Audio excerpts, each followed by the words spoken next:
Morning students, exercise 13.2 का question number 1 हम कर चुके थे, जो लॉज ऑफ एक्सपोनेंट से हमको सॉल्व करना था। आज हम करेंगे question number 2 and 3। Question number 2 है simplify and express each of the following in exponential form. यानी आपको पहले सिंप्लीफाई करना है और फिर पावर फॉर्म में ही आंसर निकालना है।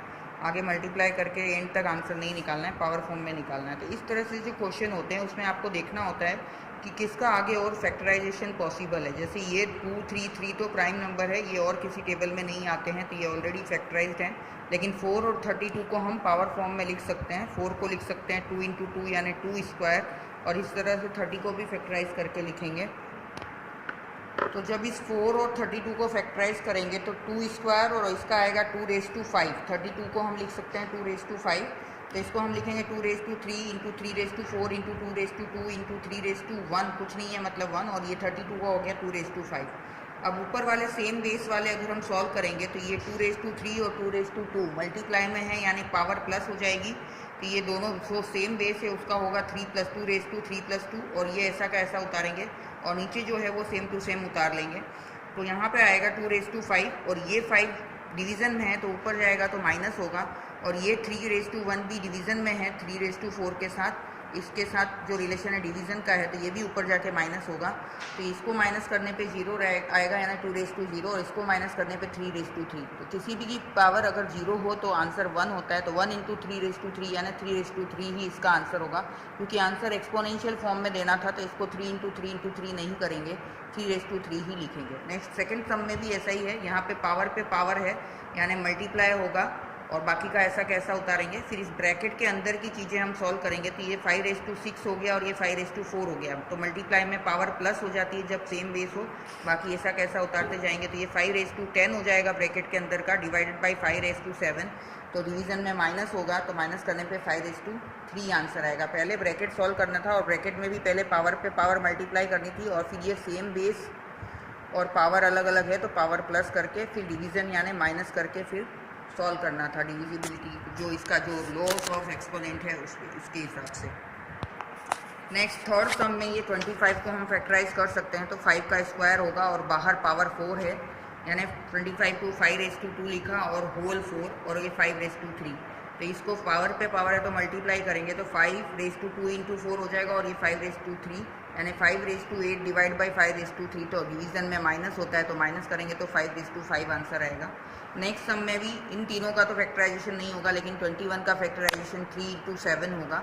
ये 3⁵1, 3 के ऊपर कुछ नहीं है मतलब 1, ये 7⁵2, ये 11⁵8, ये 3 इंटू 7 यानी 3 की पावर 1 और 7 की पावर 1 और 11 की पावर 3। अब सेम जो है उसको हम ऊपर ले जाएंगे नीचे वाले सारे।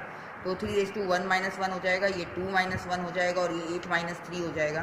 तो ये तो 0 आएगा, ये 7⁵1 आएगा, और ये 11⁵5 आएगा। अब इसका तो आंसर 1 ही होता है, किसी की भी पावर 0 है तो 1। तो 1 इंटू 7 इंटू 11⁵5 यानी इसका आंसर होगा 7 इंटू 11⁵5। नेक्स्ट फिफ्थ सम में पहले नीचे दोनों मल्टीप्लाई में है तो पावर्स प्लस हो जाएगी, क्योंकि बेस सेम है, दोनों में 3 है। तो ये 4 + 3 हो जाएगा, तो 3⁵7 और ये 3⁵7 दोनों ऊपर जाके माइनस होंगे, 3⁵0 आएगा यानी आंसर 1। नेक्स्ट सब में भी सब पे पावर 0 है यानी सबका आंसर 2 किसी भी पावर 0 हो तो 1 होता है, तो 1 + 1 + 1 यानी आंसर 3 आएगा। उसके बाद जो है यही चीज़ मल्टीप्लिकेशन में दी हुई है कि ये भी 1 हो जाएगा, ये भी 1 हो जाएगा, ये भी 1 हो जाएगा, क्योंकि पावर 0 है यानी आंसर 1। तो 1 को 1 से मल्टीप्लाई करेंगे तो 1 ही आएगा। नेक्स्ट 8 सम में 3⁵0, 2⁵0, 5⁵0 यानी ये दोनों तो प्लस में होंगे 1 + 1, और ये इंटू 1, तो 2 इंटू 1 2 आंसर आएगा। ऐसी नेक्स्ट में 4 को हम 2 के पावर के रूप में लिख सकते हैं, क्योंकि 4 आगे फैक्टराइज होता है। तो 2 स्क्वायर और होल 3, तो 2⁵8 इंटू a⁵5, और ये मल्टीप्लाई होकर 2⁵6 हो जाएगा। जैसे क्योंकि पावर पे पावर थी तो प्लस मल्टीप्लाई होकर 6 हो जाएगा, और ये a⁵3। अब इसको दोनों को ऊपर ले जाएंगे तो माइनस होगा, ये 8 - 6 और ये 5 - 3, तो 2⁵2 और a⁵2। अब पावर सेम है तो इन दोनों को हम साथ में लिख सकते हैं, तो 2a की होल 2, ये आंसर होगा। नेक्स्ट 10th सम में भी ऐसे ही है। ये जो है डिवीज़न है ब्रैकेट के अंदर, तो पहले ब्रैकेट वाला सॉल्व होगा तो माइनस होगा, तो a⁵2 और 8⁵8 आ जाएगा माइनस करने पे। तो अब ये दोनों क्योंकि मल्टीप्लाई में है तो पावर प्लस होके a⁻10 आंसर आएगा। और लास्ट जो 11 और 12 है, 11 में 4 को 2 टू स्क्वायर लिख सकते हैं, लेकिन क्योंकि दोनों ही 4 हैं तो हम उतना ना करके हम डायरेक्टली इसको माइनस कर देंगे, इस वाली चीज़ को ऊपर ले जाएंगे। तो ये A4 5 - 5, A8 - 5 और B3 - 2 हो जाएगा। तो ये तो 4⁻0 और A3 B1 हो जाएगा। अब इसका आंसर 1 होता है, 1 को किससे भी मल्टीप्लाई करते हो सेम यही आंसर आता है। तो A3B A³ B इसका आंसर होगा। और 2³ × 2 का होल स्क्वायर, यानी ये होल है पावर, तो ये इस पर भी जाएगी और इस पर भी जाएगी। तो इस पर जाएगी तो 3 × 2 हो जाएगा, पावर पे पावर मल्टीप्लाई होगी, और इस पर खाली 2 आएगा। तो 2⁻6 × 2⁻2, तो पावर मल्टीप्लिकेशन में प्लस होती हैं अगर बेस सेम है। तो इसका आंसर 2⁸ आएगा। नेक्स्ट क्वेश्चन नंबर 3 से ट्रू और false and justify your answer. अब यहाँ पे 10 × 10⁻11 करें तो 100⁻11 आता है कि नहीं वो हमको चेक करना है। तो अगर हम लेफ्ट हैंड साइड देखें तो 10⁻1 और 10⁻11 का आंसर होगा 1 + 11 यानी 10⁻12। लेकिन अगर 100 का करें तो 100 का फैक्टराइजेशन होगा 10 × 10 यानी 10 का स्क्वायर × 11, और ये पावर पे पावर प्लस मल्टीप्लाई करने पे 22 आता है। ये 12 है, ये 22 है सॉल्व करने पे, तो ये फॉल्स होगा।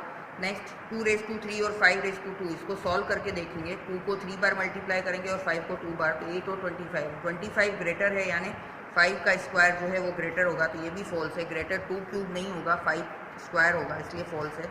नेक्स्ट लेफ्ट हैंड साइड में 2 × 2⁻3 × 3⁻2 करें तो 6⁻5 आता है। ये अगर हम सॉल्व करें 2⁻5 को 6⁻5 लाने के लिए दोनों पे पावर 5 होनी चाहिए, तभी हम अंदर मल्टीप्लाई करके कर सकते हैं, इसलिए ये 5 होगा। ये 3 पावर से काम नहीं चलेगा। अगर ये 2⁻5 और 3⁻5 होता तो 2 × 3 का होल 5 हम कर सकते थे, तो उससे हमारा राइट हैंड साइड वाला आंसर आ जाता, लेकिन ये 3 होने से ये फॉल्स है। फिर नेक्स्ट फोर्थ सम जो है 3⁻0 और 1000 की होल 0, तो किसी की भी पावर 0 हो तो आंसर 1 आता है, तो दोनों साइड 1 आ रहा है, यानी ये ट्रू है। तो खाली फोर्थ वाला ट्रू है, बाकी सारे फॉल्स है। तो ये हो गया आपका एक्सरसाइज 13.2 का क्वेश्चन नंबर 2 और 3, जो कि आपको नोटबुक में करना है। Thank you.